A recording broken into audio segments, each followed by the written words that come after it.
Depois da Revolução Francesa, um sopro de paz viceja na Europa, castigada pelas lutas fratricidas. Napoleão é afastado em exílio na ilha de Elba, no Mediterrâneo. O Congresso de Viena, com o fim das guerras napoleônicas, reorganiza a ordem geopolítica da Europa. A cuidadosa intervenção indireta das forças invisíveis favorecem a reconstrução patrimonial dos grandes povos. Na França, o governo de Luís XVIII bebe na fonte do exemplo participativo do parlamento britânico e, em cenário imperial, vivifica o legado da Revolução com igualdade dos cidadãos perante a lei e a liberdade de cultos. O absolutismo aproxima-se do liberalismo. As casas reais europeias caíam e o exercício do poder apontava para a vigência dos ideais republicanos. A América, território destinado a receber as sagradas experiências da Europa, solo promissor e fecundo para novos rumos planetários, respira emancipação. Ficava para trás os vínculos coloniais diante do impositivo dos movimentos libertários. A independência de diversos países da América Meridional desenhava com igual força a pulverização das unidades territoriais.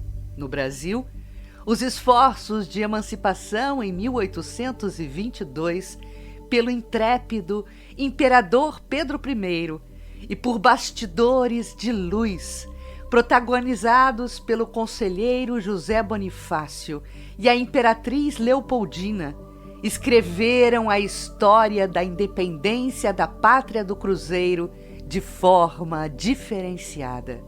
O gigante, por sua própria natureza deitado em solo gentil, manteve-se uno, sem separações territoriais, forjado na competência e amorosidade de seus governantes e com a assistência da espiritualidade maior, que estava atenta à missão do povo brasileiro na civilização do porvir.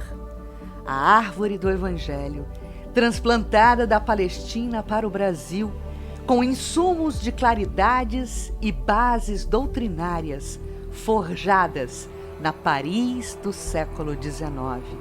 A então capital mundial da cultura e dos saberes acolhe e vivifica em seu ventre o nobre professor Hippolyte Léon Denisard Rivail, que, como Allan Kardec, passa a arauto da verdade, o codificador, ofertando ao mundo o esclarecimento sobre a dinâmica espiritual. Um garimpeiro do tesouro libertador da noção de vida futura, realidade espiritual e o impositivo da reencarnação e progresso. O cientista que fez a sinergia dos saberes, ciência e religião, alavancas do progresso humano. Enquanto o mundo científico fazia sua imersão nas descobertas e explorava o universo material com o telescópio, Kardec revelava a mediunidade que descortinava estrelas. O Espiritismo vinha esclarecer os homens, preparando-lhes o coração para o perfeito aproveitamento de tantas riquezas do céu. As ciências sociais renovavam-se. Com o premeditado afastamento filosófico da religião, que até então acrisolava ao invés de libertar, os pensadores entregaram-se ao negativismo, aplicando às suas manifestações os mesmos princípios da ciência racional e materialista. Kardec enfrentava diversos desafios. Era o amálgama para solidificar o rumo da crença no íntimo dos corações humanos. A fagulha da comprovação da vida espiritual partiu em planejamento estratégico superior das plagas da América. Atento à missão de concórdia e fraternidade reservado ao novo continente, o plano superior da vida localizou no pequeno vilarejo americano de Hydelsville as manifestações que despertariam o mundo para a dinâmica espiritual. Da América retumbou o fenômeno como, igualmente da jovem América, partiriam as conquistas democráticas. Kardec organiza, codifica, esclarece e divulga. Estava iniciado o período de grandes transformações dos círculos da vivência humana. Uma nova era, indicando consolo, progresso e novas perspectivas, agora em duas dimensões. Uma antropocêntrica, material e ao mesmo tempo universal. Um universo não mais pontuado pelos orbes. Um céu não mais iluminado somente pelas estrelas, mas um mundo extrafísico, primacial, permutado e interexistencial.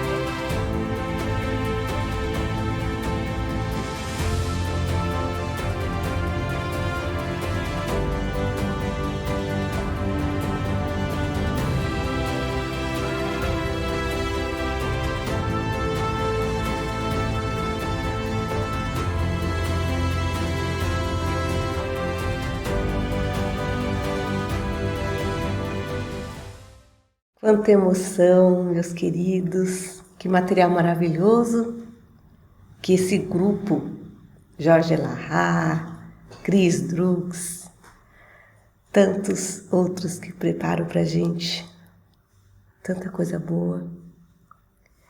Só temos que agradecer por estarmos aqui neste momento da história, revendo o nosso passado, rememorando a nossa trajetória e aprendendo mais. Hoje, vamos falar do século XIX, do capítulo 23, do livro A Caminho da Luz. Já estamos finalizando e com alegria nós percebemos que estar aqui é um presente. Tudo que estamos acolhendo, talvez agora não entendamos, porque são pecinhas separadas que daqui a um tempo se unirão e nós entenderemos o presente divino que está sendo dado a nós. 14ª aula do curso de Estudos Espíritas e Educação Mediúnica do módulo 6 de 2026 da Associação Espírita Seara de Jesus de Budas Artes, São Paulo. Convido vocês a fazerem a prece comigo, estejam onde estiverem. Conecte-se comigo para agradecer a Jesus, esse querido irmão maravilhoso. Obrigada, irmão. Obrigada pela chance de vir à Terra. Obrigada pelos ensinamentos aqui ofertados, pela nossa trajetória de vida, pelo acolhimento, por aceitar as nossas dificuldades e dar-nos sempre uma chance nova. Obrigada, Jesus, por nos dar o entendimento agora do nosso passado, uma chance nesse presente de fazer um futuro diferente. Agradecemos a equipe de ensino da nossa casa querida, aos nossos confrades que nos acompanham, a todos que emanam luz e agradecimento a esse trabalho que estamos realizando nesta casa. Que o chuveiro luminoso, de paz, de esperança, de gratidão nos envolva. Isso, muito bem. Então, depois desse vídeo maravilhoso, quanta emoção. Quem chorou? Escrevam aí. Quem se emocionou? Quem parece que recordou a vida assistindo esse vídeo maravilhoso? Denise, Elahá, Cris, obrigada. Onde vocês estiverem, recebam o nosso agradecimento, a nossa gratidão. Meus irmãos queridos, nós já estamos finalizando o capítulo. O livro, na verdade, A Caminho da Luz. Esse presente. Olha só a nossa trajetória. Revendo tudo que nós já estudamos, parece que foi ontem que nós começamos. Lá no início, com a Gênese planetária, fomos percebendo como a nossa casa, Terra, foi construída. Como ela foi pensada, como foi organizada.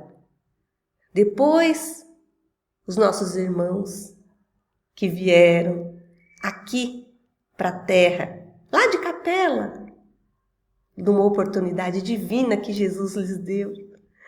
Que lindo, que acolhimento maravilhoso. E eles, com a sua sabedoria, independentemente dos erros do passado, fizeram diferença aqui para nós. Os egípcios, com tantos saberes, iluminaram aqueles que aqui estavam. A Índia, com também a sua contribuição maravilhosa, espetacular, que nos encanta até hoje. E depois, nós, ficando aqui com aqueles que decidiram continuar auxiliando a Terra, e aqueles que ficaram por ainda terem necessidade dela, construíram a família europeia, o povo de Israel, a China, e assim iniciamos com as grandes religiões que deram início especificamente àquilo que nós estamos hoje vivendo, com aquele pensamento de divindade, mas que depois, por algum motivo, deixamos o egoísmo tomar conta e nos separamos daquilo que é o verdadeiro, o belo, o justo. E nós recebemos a vinda do Cristo para sentir grandiosamente o que é o amor. Ele veio em Roma, veio naquela região da Palestina, lá em Belém, em Nazaré, tantos lugares importantes e tantos conhecimentos maravilhosos. Jesus se despede fisicamente de nós, mas nunca nos abandonou.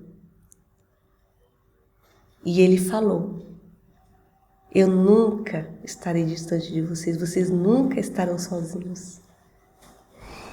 E o mais importante, ele nos alertou de que a verdade nos chegaria em momento oportuno, quando nós estivéssemos prontos para ela.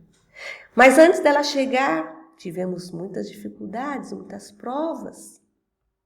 A edificação cristã, a evolução do cristianismo, a igreja e a invasão dos bárbaros, a idade medieval. Quantas lutas, quantas dores e sofrimentos. Os abusos do poder religioso, as cruzadas e o fim da Idade Média. A renascença, que foi despertando em nós esse sentimento belo, que já existe, mas a gente deixa adormecido. A época de transição, com suas conquistas, e a Revolução Francesa, que o Fábio trouxe para nós na aula anterior. E chegamos no século XIX. Esse século XIX não é o século ainda das belezas que nós ainda estamos por viver. Mas é um século de muitas revelações. Um momento marcante para nós que somos espíritas. E tantos fatos que realmente marcam esse mundo novo, essa modernidade, essa liberdade que nós já podíamos ter conquistado há muito tempo, mas que infelizmente por nossas escolhas ficamos estacionados ou andamos a passos lentos. Então seja bem-vindo, seja bem-vindo, melhor dizendo, seja bem-vindo, século XIX. Bom, depois da Revolução Francesa, o que cabe a nós, meus irmãos? Vamos entender aqui que a Revolução, como tudo que está acontecendo e já aconteceu, é a escrita de uma história que tem por detrás a espiritualidade acompanhando passo a passo. Enquanto eu estudava, eu imaginei astronautas na Lua, fora da Terra, e aquela equipe maravilhosa aqui da NASA, de tantas outras empresas relacionadas ao feito, acompanhando detalhe por detalhe, minuciosamente, a vida desses astronautas fora da Terra. A responsabilidade em acompanhar cada instante, cada movimento, cada escolha que eles fazem. A espiritualidade é assim conosco. Por mais que nós, estudando a história, possamos imaginar o quão foi difícil para aquelas pessoas, para aquela sociedade, aqueles povos que sofreram tanto, não podemos esquecer que a espiritualidade acompanha detalhe por detalhe. E a obra A Caminho da Luz é para esse despertar, é para essa reflexão. Emmanuel, maravilhosamente, trouxe essa visão para nós do lado de lá. Enquanto nós temos a história, que pode ser estudada de forma acadêmica, nós temos a história que pode ser estudada pelo aspecto da espiritualidade. Para que nós compreendamos que o ponto onde nós estamos hoje dependeu das escolhas que fizemos. Mas que a espiritualidade nunca deixou de intervir de acordo com as nossas escolhas. Porque o bem, por mais que não pareça, é o que vence sempre. O bem nunca deixa de vencer. Mas nós não conseguimos perceber. E outro fato importante, nós damos muito trabalho para a espiritualidade. Muito trabalho. Os engenheiros siderais, para unir povos, grupos que têm experiências coletivas a realizar, a viver, precisam voltar juntos. Imagine organizar a reencarnação de tantos num grupo próximo, num grupo afim para o resgate. Nós estamos aqui e não é por acaso.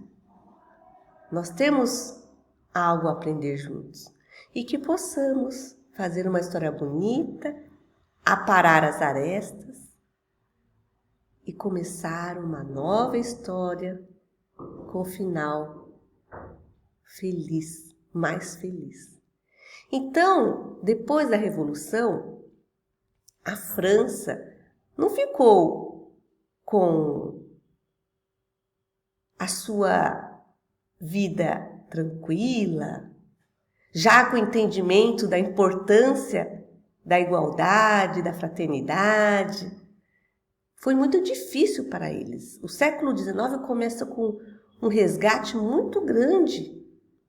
Então, eles marcaram com a Revolução um período de total mudança para aqueles povos.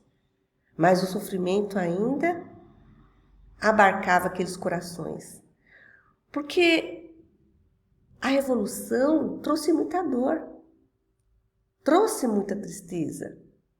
Então, guerras, apesar de ser permitido pelo plano espiritual, deixam marcas, sequelas emocionais que somente tempo, e às vezes tempo em séculos, cura. Então há necessidade desse retorno, desse grupo, para um final diferente, para essa cura. Então, após anos de guerra, revoluções e sofrimento, a Europa busca reconstruir-se e restabelecer a ordem, porque o caos aconteceu. Afastado Napoleão dos movimentos políticos da Europa, adotam-se no Congresso de Viena, em 1815, as mais vastas providências para o ressurgimento dos povos europeus. A diplomacia realiza memoráveis feitos, aproveitando as dolorosas experiências daqueles anos de extermínio e de revolução. Luís XVIII, conde de Provença, irmão de Luís XVI, é reposto no trono francês, restabelecendo-se naquela mesma época antigas dinastias. Então vale lembrar que o século XIX, seguindo o século XVIII, mudou várias vezes de governo, de forma de governo. Ora era monarquia, ora era império, tentou a república. Eles tentaram de várias formas concretizar aquilo que o mestre nos disse anteriormente. Liberdade, amor, fraternidade, respeito. E na ânsia dessa conquista, dessa mudança e da validação de que Jesus havia colocado em nossos corações, muitos espíritos reencarnaram com um propósito bonito de ajudar a Terra, começando por determinado país. Mas aí nós, com o nosso egoísmo, o nosso esquecimento do nosso projeto reencarnatório, nos deixamos levar pela soberba, pelo poder de mandar, de liderar, e falimos, como nós vamos ver, como aconteceu com os nossos irmãos. Então não foi fácil a reconquista desse país depois da Revolução. Gradativamente ele foi se reerguendo, mas a luta ainda permanece por muito tempo. Então, nesse período depois da Revolução, também a igreja é contemplada num grande inventário, restituindo-se-lhe os estados onde fundara o seu reino perecível. Um sopro de paz reanima aquelas coletividades esgotadas na luta fratricida, ensejando a intervenção indireta das forças invisíveis na reconstrução patrimonial dos grandes povos. Nunca a espiritualidade deixou de intervir. Quando percebia um coração acessível, era lá que eles colocavam as ideias de amor, fraternidade, lealdade.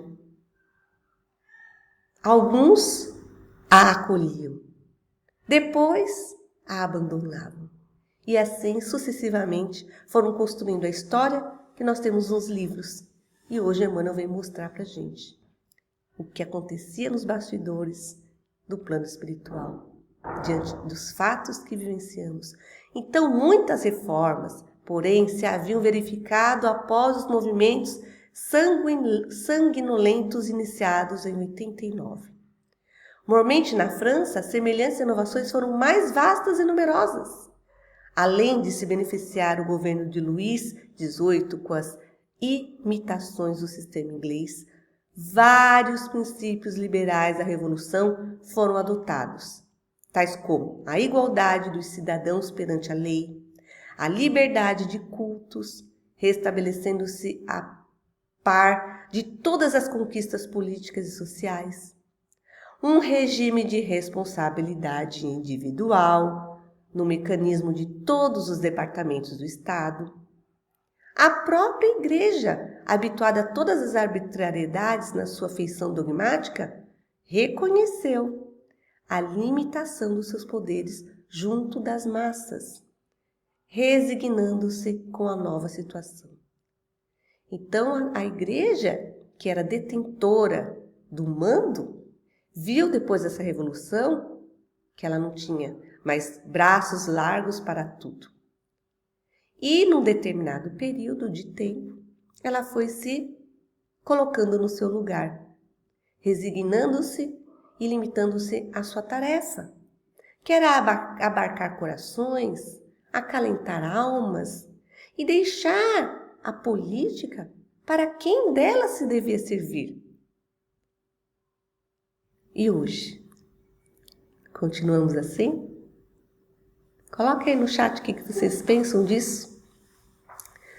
Então, em resumo, depois da Revolução e das guerras napoleônicas, a Europa reorganiza-se com diplomacia, restauração das monarquias e da Igreja, mas também com importantes conquistas sociais e políticas que marcaram o início de uma nova era de consciência e responsabilidade. E nós vamos ver agora em detalhe. Nesse século XIX, um sopro de paz reanima aquelas coletividades esgotadas na luta fratricida, ensejando a intervenção indireta das forças invisíveis na reconstrução patrimonial dos grandes povos, diz Emmanuel para nós. Então, a independência política da América nesse período também é apontada para nós como uma mudança importante nesse século. O século XIX, liberdade, independência e progresso. A maioria dos povos do planeta, acompanhando o curso dos acontecimentos, procurou eliminar os últimos resquícios do absolutismo dos tronos, aproximando-se dos ideais republicanos ou instituindo o regime constitucional com a restrição de poderes dos soberanos. Então, não ficava na mão de uma só pessoa a liderança do país, de várias nações. Com essa revolução, apareceu o pensamento de contribuição.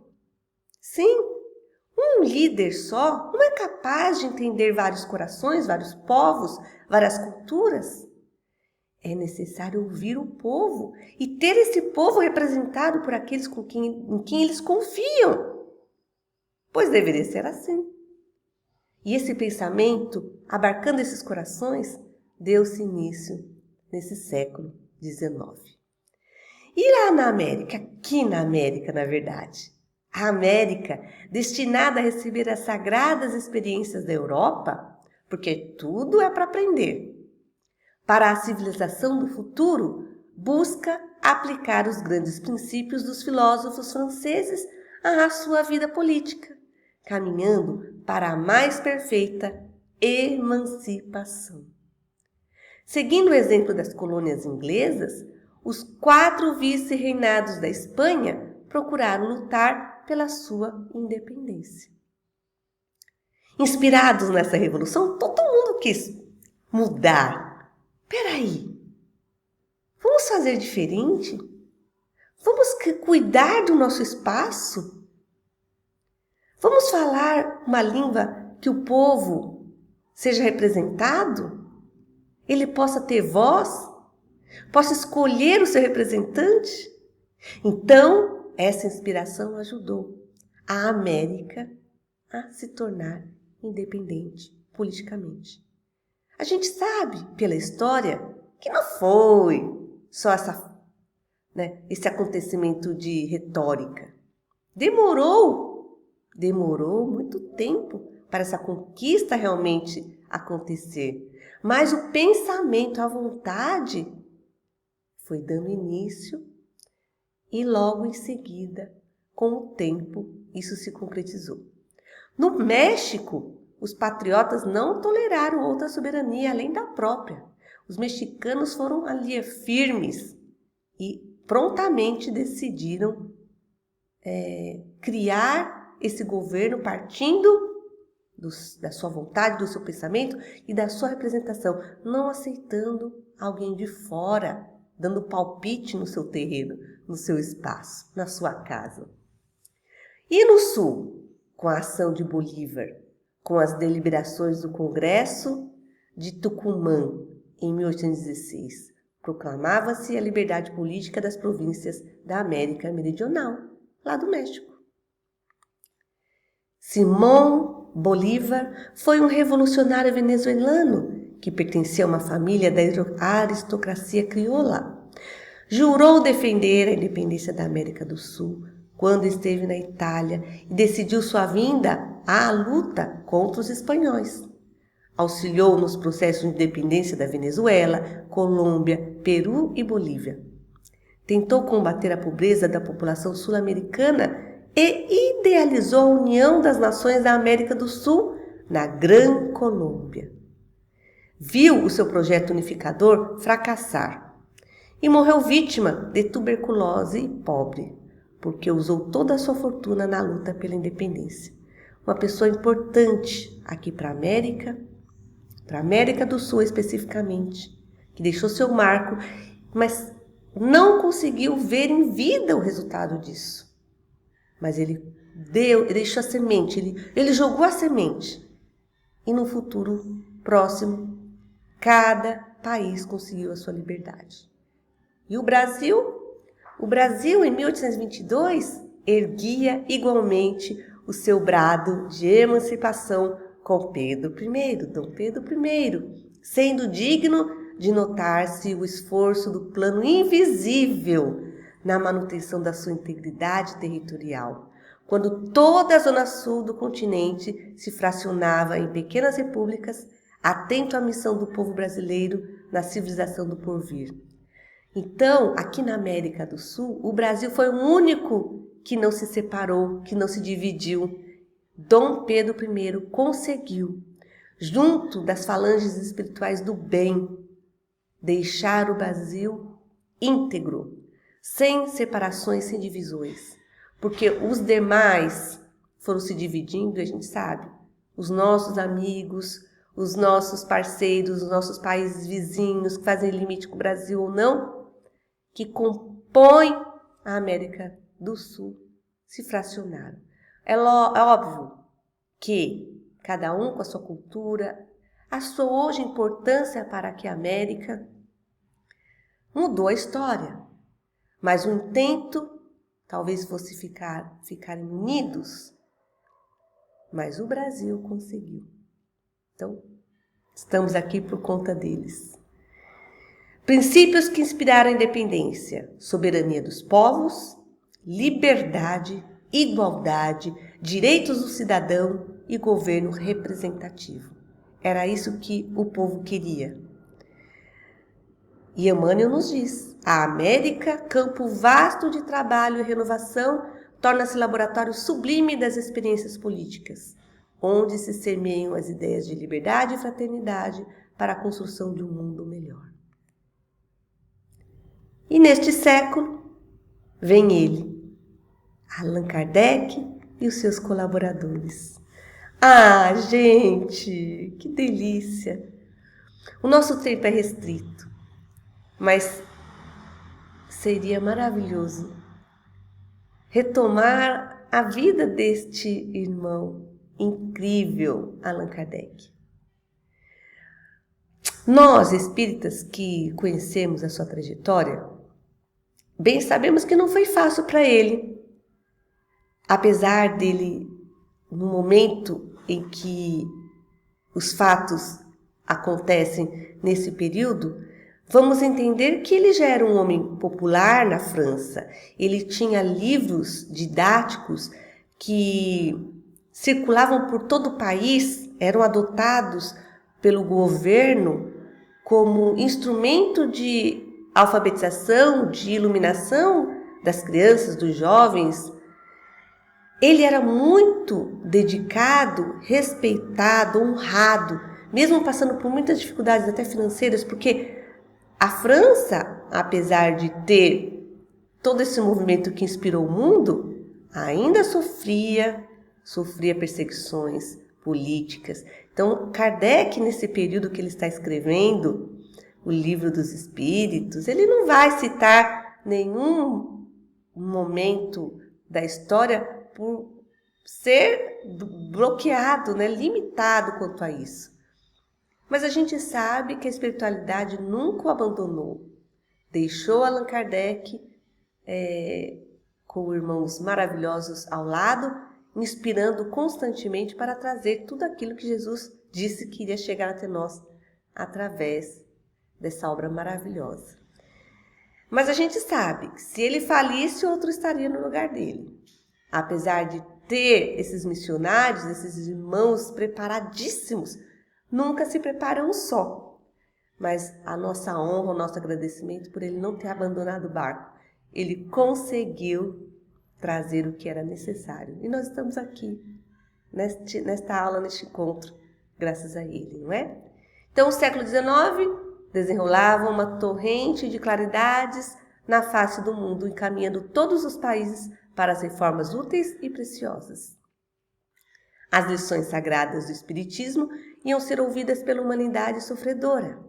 E Jesus, na sua magnanimidade, repartiria o pão sagrado da esperança e da crença com todos os corações. Jesus falou, Jesus cumpriu. Chegou, com a ajuda de nosso irmão Allan Kardec, o pão da esperança para nós. E esses colaboradores? Allan Kardec, todavia, na sua missão de esclarecimento e consolação, fazia-se acompanhar de uma pleiade de companheiros e colaboradores, cuja ação regeneradora não se manifestaria tão somente nos problemas de ordem doutrinária, mas em todos os departamentos da atividade intelectual do século XIX.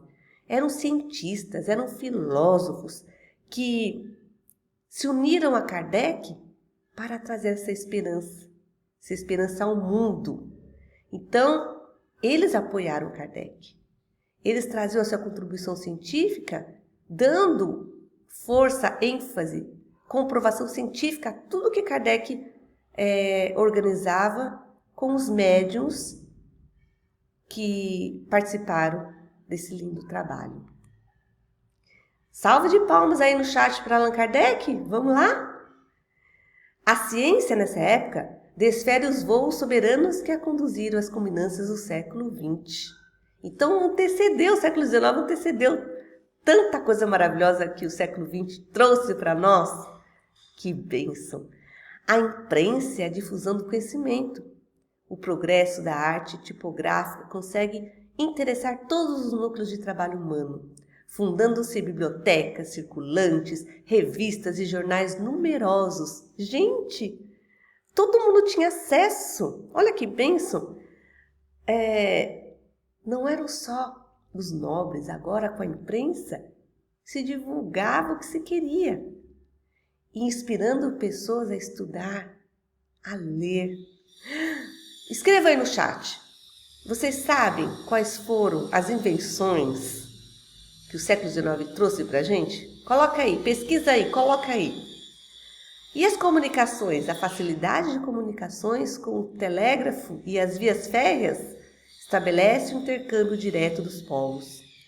Então, um lugar mandava recursos para outro, saberes, objetos, alimentos, vestuários, tanta coisa. Um passava para o outro com mais facilidade, com os trens, com tudo que foi criado. O progresso chegou, dando vazão à nossa criatividade latente, porque se Deus, que é o arquiteto do universo, nos criou, Ele deixou esse resquício em nós. Nós somos capazes. E no século XIX podemos dar vazão a tudo isso. A literatura enche-se de expressões notáveis e morredoras. Quantos sábios filósofos, inspirados pela espiritualidade maior, escreveram a nós. As grandes descobertas, o laboratório afasta-se definitivamente da sacristia. Chegou o momento da liberdade, intensificando as comodidades da civilização. Constrói-se a pilha de coluna, descobre-se a indução magnética, surgem o telefone e o fonógrafo, aparecem os primeiros sulcos no campo da radiotelegrafia, encontra-se a análise espectral e a unidade das energias físicas da natureza. Esses espíritos magnânimos, reencarnaram no século XIX, trouxeram a luz para nós. Os avanços da ciência, estuda-se a teoria atômica e a fisiologia assenta bases definitivas com a anatomia comparada. Começamos a observar os corpos, o que a igreja proibia começou a ter liberdade, incentivo no século XIX. As artes atestam uma vida nova. A França foi renovada. Enquanto Kardec organizava aquele material maravilhoso, pancadas e mais pancadas ouvia-se por todo o país. Por quê? Porque eles começaram a dar vazão à inspiração de cidades espirituais lindas e belas. Então Kardec até se confundia. Quando houve as pancadas dos espíritos para chamar a atenção dele por um momento em que ele estava redigindo algo que era equivocado, ele não sabia se eram as pancadas dos espíritos ou eram as pancadas da cidade em construção e renovação. Coisa belíssima. A dádiva celestial do intercâmbio entre o mundo visível e o invisível chegou ao planeta nessa onda de claridades inexprimíveis. Consolador da humanidade, segundo as promessas do Cristo, o Espiritismo vinha esclarecer os homens, preparando-lhes o coração para o perfeito aproveitamento de tantas riquezas do céu. Chegou o momento no século XIX, gente! Estávamos lá com vontade de aprender, com vontade de sermos acolhidos e demos vazão a esse momento. E aí, as ciências sociais que se desligaram das igrejas cresceram grandiosamente. A igreja que podava o pensamento filosófico, que só permitia o pensamento do Deus que eles criaram, não puderam mais mandar.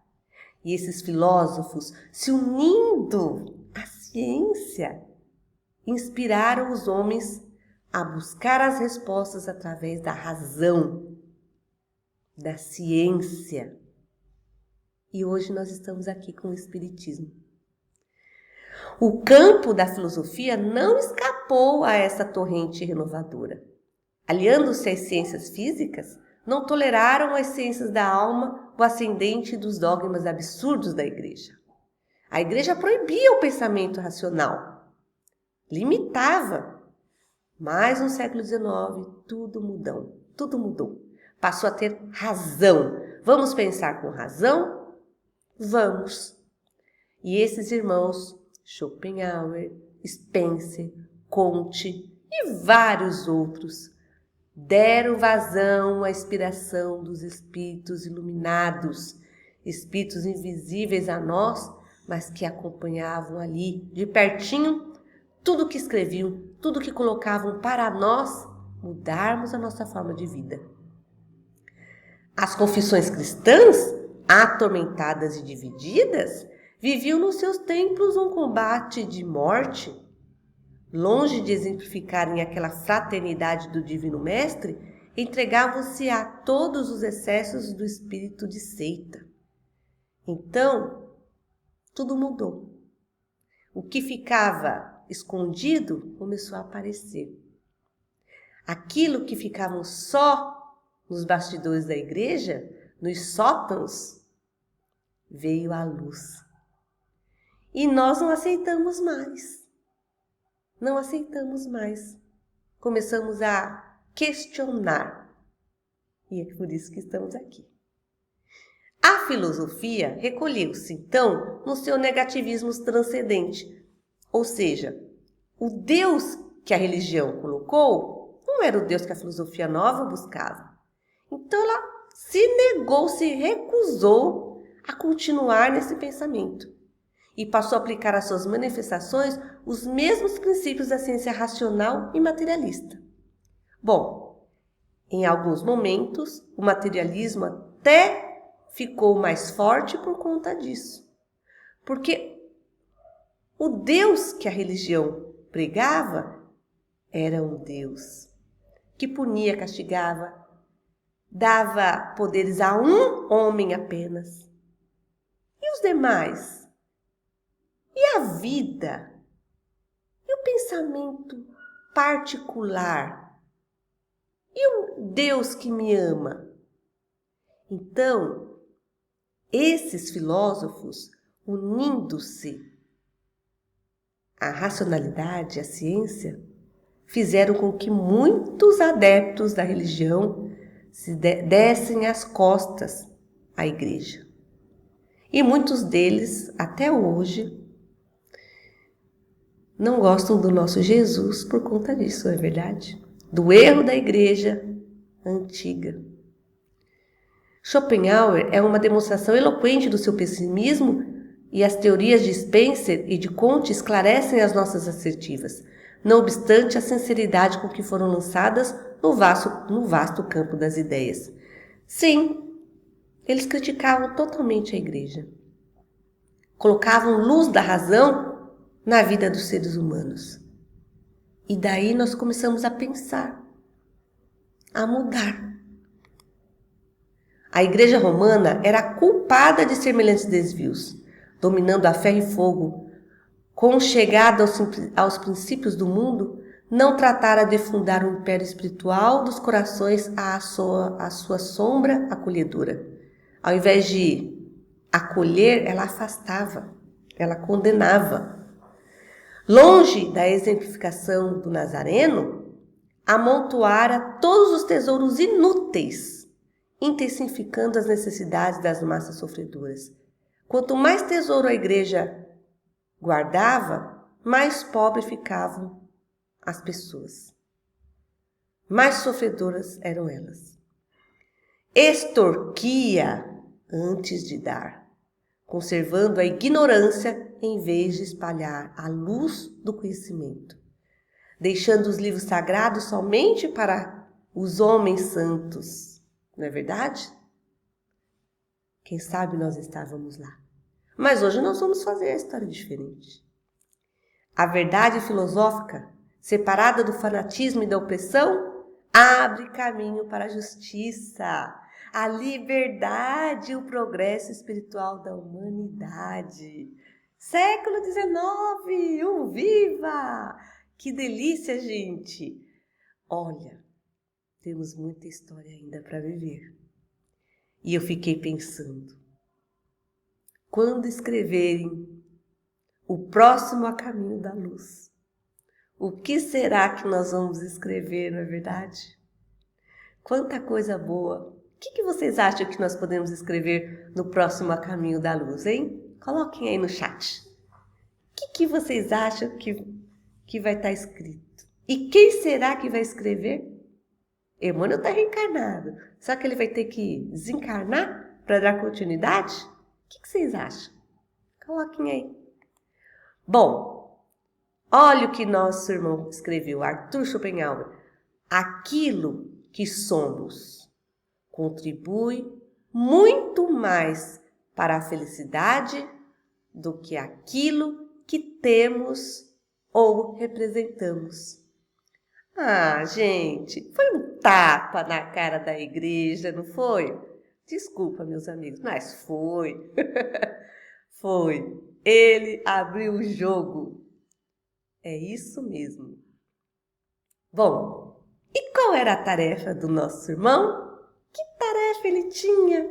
Inspirado por Jesus no século XIX?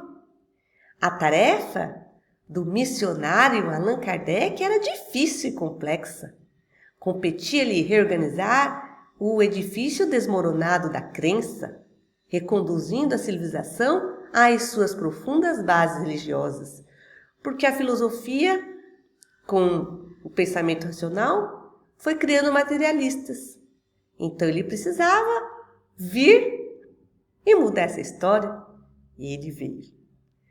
Atento à missão de concórdia e fraternidade da América, o plano invisível localizou aí as primeiras manifestações tangíveis do mundo espiritual, no famoso lugarejo de Hydesville, provocando os mais largos movimentos de opinião.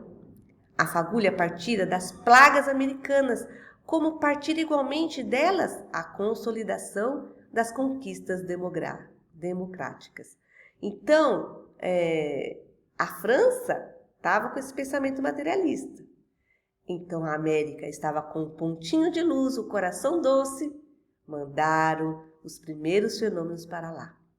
E esses fenômenos de Hydesville, ocorridos em março de 1848 no estado de Nova York, nos Estados Unidos da América, marcaram o início do espiritualismo moderno e influenciaram o espiritismo. A família Fox, nós já estudamos, procure aí nos vídeos do YouTube, composta pelos pais e as filhas Margaret e Kate, relatou batidas misteriosas na sua casa, estabelecendo comunicação com o suposto espírito. Eu vou pedir para o Fábio colocar aqui na apresentação para vocês o card, ou aqui embaixo, a aula que nós temos desse momento, tá? Porque não vai dar para a gente continuar aqui explicando. Mas foi aí que tudo deu início. Não que já não existisse mediunidade. Existiu desde que nós nascemos, a comunicação com o mundo espiritual sempre existiu. Intuitivamente ela foi evoluindo. Mas nós consideramos esse fenômeno das irmãs Fox um marco, físico importante para o surgimento do Espiritismo, que é essa mensagem inspirada por Jesus para a humanidade. Vamos deixar o vídeo aí para vocês assistirem posteriormente. A Europa busca ambientar as ideias novas e generosas que encontram o discípulo no seu posto de oração e vigilância, pronto a atender aos chamados do Senhor. Então, Kardec vai saber disso. Ele vai saber o que aconteceu na América. E ele vai ligar com tudo que ele estava vivendo na França. As mesas girantes, o magnetismo atuando nas curas. Ele vai fazer essa ligação, vai unir os médiuns, vai unir as cartas que chegam e vai compilar todo esse material grandioso para nós.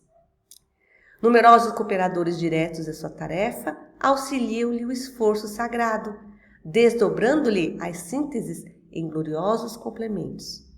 O orbe, com as suas instituições sociais e políticas, havia atingido um período de grandiosas transformações que requeriam mais de um século de lutas dolorosas e remissoras, e o Espiritismo seria a essência dessas conquistas novas, reconduzindo os corações ao Evangelho suave do cristianismo. Gente, tem que bater palma, gente. Vamos bater palma. Que momento marcante para nós. Que delícia essa época. O mundo ainda estava sofrendo, havia muita miséria, muitas dissensões, muito sofrer por conta do que a crença colocou nas mentes das pessoas. Mas ali germinou. A semente germinou, ela começou a criar raízes e deu esperança às pessoas. Isso é fundamental para a evolução do planeta. Esperança. O Espiritismo vem para esclarecer, consolar e unir, preparando a humanidade para um futuro de luz, justiça e amor. Olha o livro A Caminho da Luz 2, hein? Eu só penso nisso. O que vamos escrever agora, gente? Partindo dessas informações que nos chegam. O Espiritismo vem para esclarecer. Vem. E nós hoje, que já estamos esclarecidos, estamos fazendo o que com ele? Fora da caridade não há salvação. É isso que nós temos que fazer. Caridade. Ajudar a todos em fraternidade a evoluir, a ser dono do seu pensamento, a ser livre para viver a plenitude de um espírito feliz. Bom, a França continuou com as suas provações coletivas e ela tem um motivo para isso. Como nós falamos no início, vence, luta, perde guerra. A espiritualidade, incansavelmente, vai colocar os povos no pódio ou fora dele, porque tudo é aprendizado. Para as guerras findarem, nós precisamos mudar esse pensamento. A guerra, meus irmãos, a guerra, vejam bem, vencida ou não, ela marca a história da humanidade. Marca corações, marca espíritos. E se nós não perdoarmos e mudarmos essa história, vamos ficar vencendo e perdendo. É preciso ter esse entendimento das reencarnações, das provas coletivas, para que a gente ponha um fim nisso. E o Espiritismo veio grandiosamente trazer essa verdade para nós. Por que a França continuou nas suas provas coletivas? Porque ela era devedora. Vai ter a Guerra da Prússia, onde ela vai perder. E depois continua. E depois nós reencarnamos em outro país e continuamos guerreando. As guerras que estamos vivendo agora é resultado de coletividades do pretérito que faliram ou venceram. Mas nós temos que pôr um fim nisso. Vamos levantar a bandeira da paz para dar basta às guerras. Então a França tinha provas coletivas. E como o Fábio falou, por que escolheram a América para implantar a semente da Boa Nova junto do Espiritismo? Porque apesar de vir para cá espíritos que poderiam ser devedores, ela não tinha um karma de um país inteiro para se resgatar e mudar. Vieram espíritos de vários lugares para a América. E nós estamos tentando aqui unir esses corações para fazer uma história diferente e ser a pátria do Evangelho. Levanta a mão aí, quem quer fazer parte? Quem quer aparecer no livro A Caminho da Luz 2? Fazendo uma história bonita, levanta a mão. É isso. Nós estamos aqui para fazer isso. Quem se escolheu estar aqui hoje, quem se escolheu fazer parte do estudo que o Jorge Elahá, a Cris, a Denise fazem, estão querendo fazer parte dessa história diferente, bonita. Cumpre-se-nos assinalar as dolorosas provas da França, depois dos seus excessos na Revolução e nas campanhas napoleônicas. Teve excesso. Vai pagar pelo excesso. Depois das revoluções de 1830 e 1848, mediante as quais se efetuam penosos resgates por parte dos indivíduos e das coletividades, surge a Guerra Franco-Prussiana de 1870. Quem imaginaria? Quem? Eles não imaginavam. E lá vai sofrer novamente. Resgatar aquilo que um dia deixaram de organizar. Bom, A grande nação latina,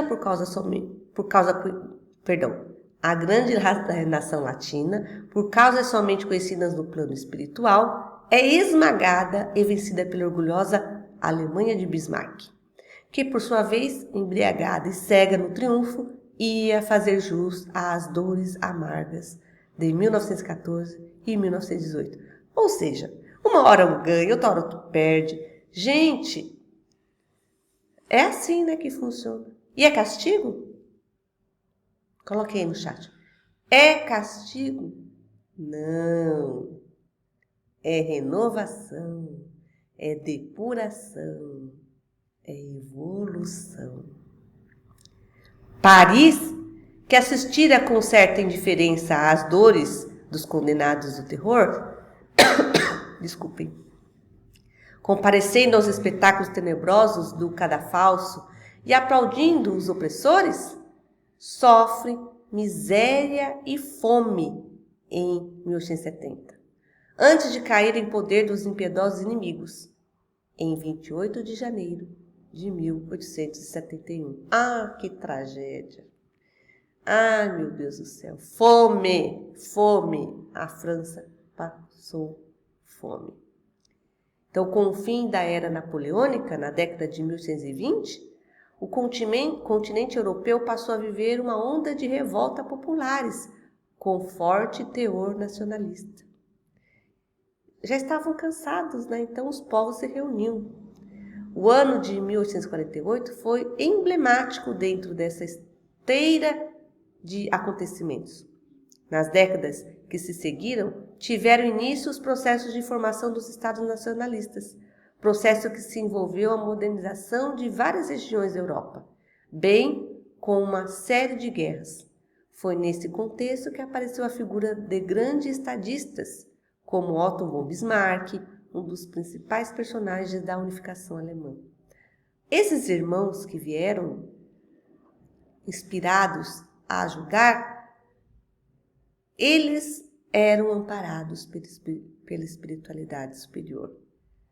Entretanto, não podemos deixar de dizer, eles eram inspirados a levantar, a erguer os povos, mas eles também eram responsáveis por fazer cumprir a justiça divina. Então tem os dois lados, não é verdade? É preciso vir alguém para liderar uma guerra, mas é preciso também que esse alguém, cumprindo as leis divinas, coloque paz e um ponto final nessas histórias. Pensemos nisso. As nações como indivíduos colhem o que semeiam. É isso. Ninguém entra numa guerra por acaso. Ninguém sai dela por acaso. Ninguém vence por acaso. Ninguém perde por acaso. Tudo é responsabilidade. E aqui, a igreja, não é verdade? Vai passar por grandes provações. Porque ela foi a causadora de várias contendas, dissensões, miséria. Aproximando-se o ano de 1870, que assinalaria a falência da igreja com a declaração da infalibilidade papal, o catolicismo experimenta provações amargas e dolorosas. Sim, o Papa não era mais infalível. Ele não era um mandatário. Ele não era o Deus aqui na terra. Exaustos de suas imposições, todos os povos cultos da Europa não enxergaram nas suas instituições senão escolas religiosas. É a função dela, não é? Limitando-se-lhes as finalidades educativas e controlando-se o mecanismo de atividades. Foi para isso que ela foi criada? Educar? Educar em religião? Sim. Então que ela ficasse. Não é? Que ela ficasse como sendo a escola que ensinava o homem a se religar a Deus. Ao Deus não que eles criaram, mas ao Deus de amor, de bondade, lealdade, fraternidade. essas simbologias que a França tanto buscou enaltecer para garantir o que o Cristo nos disse lá atrás, que a Boa Nova viria, a verdade viria quando nós estivéssemos prontos para ela e que nós jamais estaremos sozinhos. Compreendendo que o Cristo não tratara de assabancar nenhum território do globo, os italianos, naturalmente, reclamaram seus direitos no capítulo das reivindicações, procurando organizar a unidade da Itália sem a tutela do Vaticano. Porque eles falaram, por que Deus está só lá no Vaticano? Eles queriam todo o espaço unificado, não, o espaço livre para todos. Desde 1859, estabelecera-se a luta que foi por muito tempo prolongada em vista da decisão da França, que manteve todo um exército em Roma para a garantia do pontífice da Igreja. Mas a situação de 1870 obrigava o povo francês a reclamar a presença dos guardas do Vaticano, triunfando as ideias de Cavour e privando-se o Papa de todos os poderes temporais, restringindo-se à sua posse material. Então, o Papa que cuide das suas coisas, dos seus bens materiais, deixando a Roma livre para suas escolhas, tanto de representantes quanto de liberdade de pensamento. Então começa com Pio IX, a grande lição da Igreja. O período das grandes transformações estava iniciado, e ela, que sempre ditara ordens aos príncipes do mundo, na sua sede de domínio, iria tornar-se instrumento de opressão nas mãos dos poderosos. Ai, gente, vai e volta, não é verdade? Esse Camilo Benso, conde de Cavour, foi uma figura central na unificação italiana, servindo como primeiro-ministro do reino da Sardenha-Piemonte a partir de 1852. Antes desse cargo, foi oficial do Exército, agricultor, industrial e editor do jornal Risorgimento. Ele assumiu diversos cargos ministeriais a partir de 1850, incluindo ministro da Agricultura, Comércio e Finanças. Então a contribuição dele foi grandiosa nesse período. Lembrando que ele também era um enviado da espiritualidade para ajudar a população a ter um norte. Então ele vai fazer o quê? Ele vai colocar ordem. O Papa não vai reinar do jeito que ele quer. Ele vai ter um tempo para isso, que ele cuide somente do seu reinado, e ele vai ajudar Roma, vai ajudar a Itália a colocar cada um no seu lugar. E ele foi muito importante para essa época. Observa-se um fenômeno interessante. A Igreja, que nunca se lembrara de dar um título real à figura do Cristo, assim que viu desmoronar-se os tronos do absolutismo com as vitórias da República e do direito, olha o que eles fizeram. Construiu a imagem do Cristo Rei para o cume dos seus altares. Cadê o Cristo simples?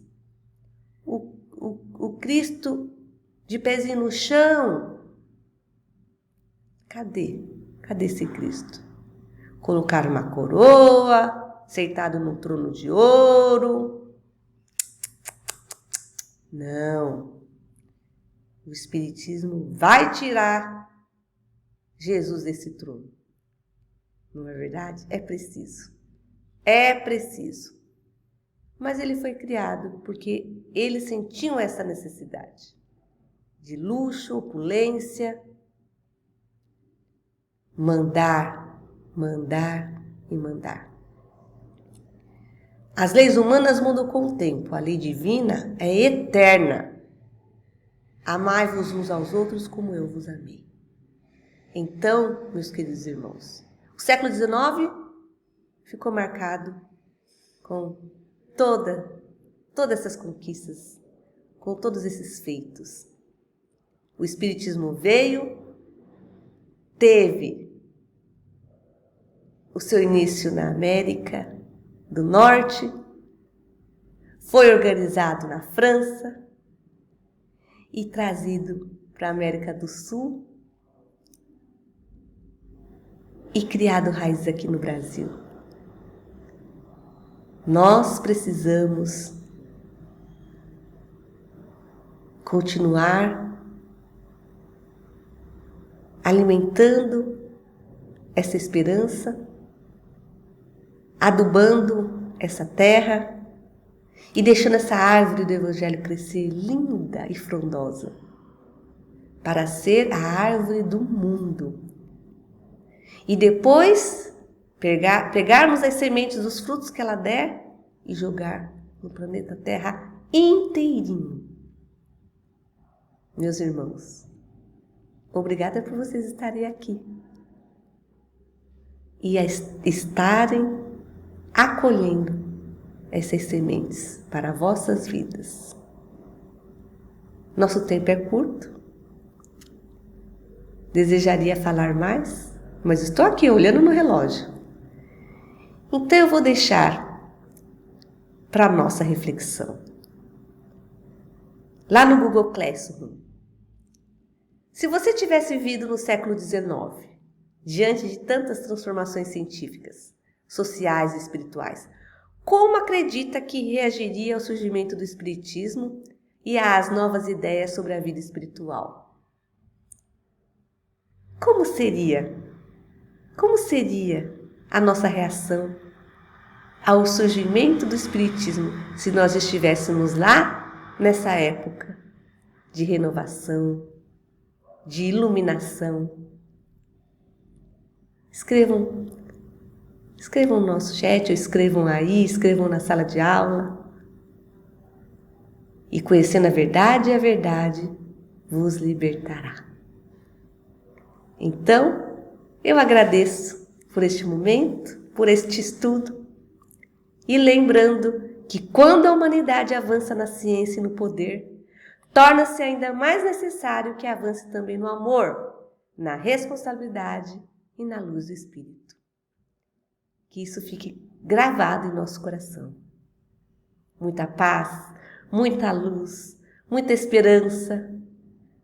Seja bem-vindo, bem-vindo! Século XX, próxima aula.